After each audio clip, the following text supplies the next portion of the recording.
दोस्तों नमस्कार।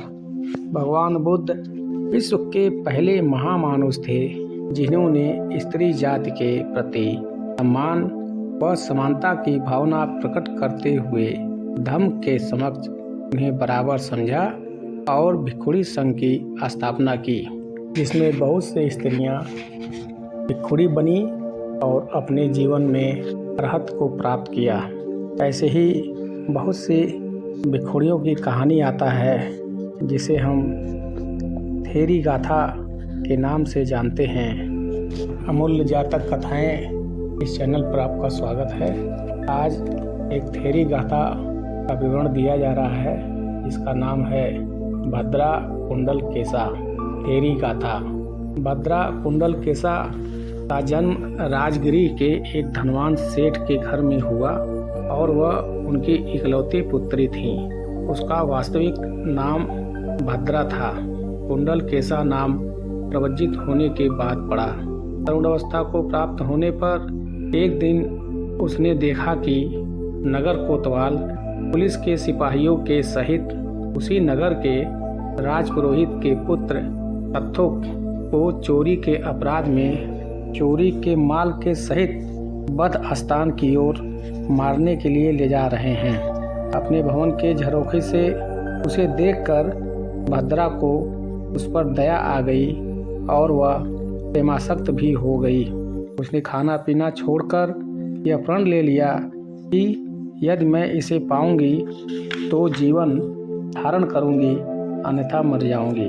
चारपाई पर अधोमुखी पड़ी हुई अपनी इकलौती पुत्री की इस हालत को देखकर उसके पिता बड़ा चिंतित हुए।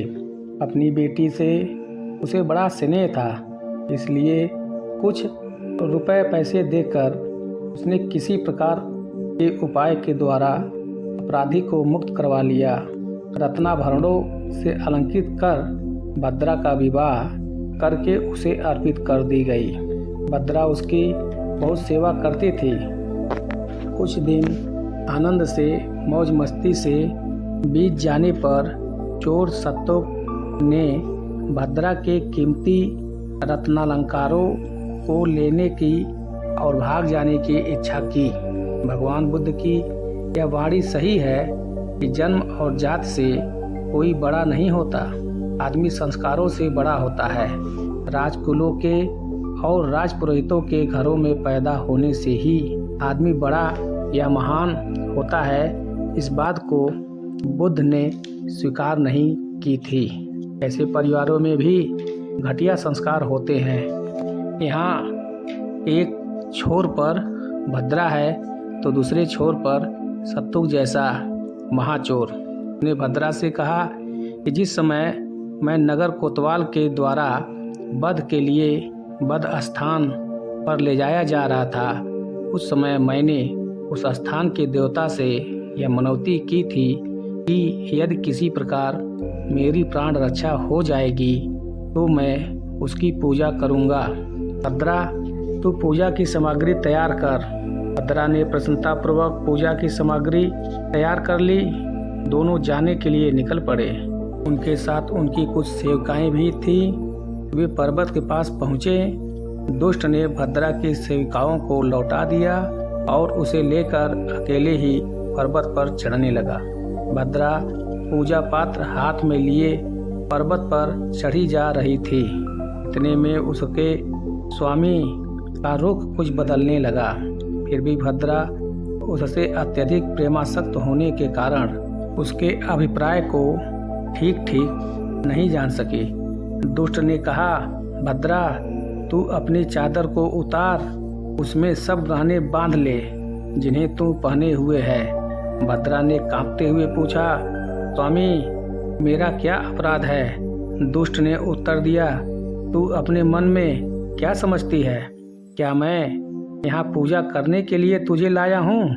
नहीं, मैं तो यहाँ तेरे गहने लेने आया हूँ। किंतु प्रिय स्वामी, किसके ये गहने और किसकी मैं हूँ? मैं तो ऐसा भेद भी नहीं जानती। परंतु दुष्ट पर इस विनती का कोई असर नहीं हुआ। उसने कहा, यह मैं कुछ नहीं जानता। भद्रा भी होशियार स्त्री थी।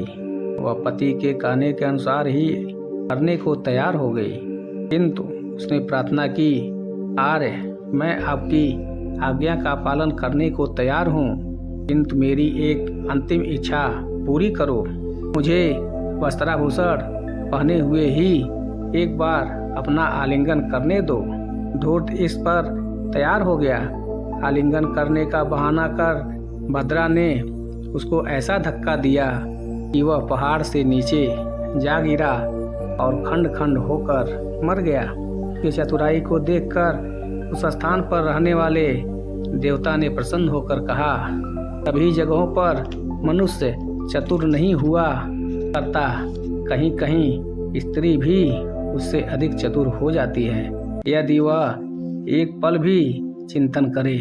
यहाँ भद्रा ने उस चोर का अंत कर दिया जो चोर भी और ब्राह्मण भी है। इसके उपरांत भद्रा ने सोचा, अब इस अवस्था में घर लौट कर जाना मेरे लिए ठीक नहीं है, मैं सांसारिक जीवन का त्याग करूंगी। यह सोचकर वह जैन साधुओं के एक आश्रम में गई और उसने प्रवज्या की याचना की।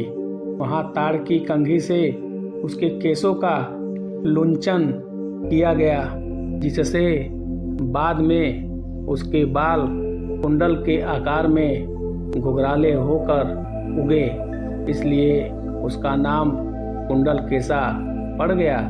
जैन साधुओं के आश्रम में रहते हुए भद्रा कुंडल केसा ने उनके सिद्धांतों और विशेषता तर्कशास्त्र का अध्ययन किया। वह बड़ी भाषण पटु और तर्क कुशल हो गई। आश्रम की शिक्षा समाप्त कर वह वाद विवाद करती हुई उच्चतर ज्ञान की खोज में इधर उधर घूमने लगी। शास्त्रार्थ करने में वह इतनी कुशल थी कि अपने सामने किसी को नहीं ठहरने देती थी। एक बार धम्म सेनापति सारिपुत्र से उसका सावथी में साक्षात्कार हुआ। उसने सारिपुत्र को बात के लिए चुनौती दी। भद्रा ने भिक्खु सारिपुत्र से अपनी जानकारी के अनेक प्रश्न पूछे, जिन सबके उन्होंने संतोषजनक उत्तर दे दिए। अंत में भिक्खु सारिपुत्र ने भद्रा कुंडल केसा से एक प्रश्न पूछा, एक वस्तु क्या है? भद्रा कुछ उत्तर न दे सकी। भिक्खु सारिपुत्र के सामने अपनी हार स्वीकार कर उनसे प्रार्थना की, बनते मैं आपकी शरण लेती हूँ। सारिपुत्र ने कहा, भद्रा मेरी शरण न ले, भगवान बुद्ध ही देवों और मनुष्यों में श्रेष्ठ हैं, वही सबके शरण हैं, तो उनके पास जाकर उन्हीं की शरण ले। भगवान उस समय सावती में ही विहार कर रहे थे। वह उसी दिन संध्या के समय उनके दर्शन करने गई। उसके ज्ञान परिपाक को देखकर भगवान ने उसे उपदेश दिया। उसे सुनते ही वह उसी क्षण अरहत हो गई। बाद में भिखुड़ियों के पास जाकर उसने उनसे प्रवज्या ग्रहण की। यह भिखुड़ी भगवान की उन भिखुड़ी शिक्षाओं में प्रधान मानी जाती थी। इन्होंने भगवान से उपदेश सुनकर तत्काल ज्ञान प्राप्त किया। अपने पूरे जीवन पर चिंतन करके उसने निर्वाण की परम शांति का साक्षात्कार प्राप्त किया। धन्यवाद।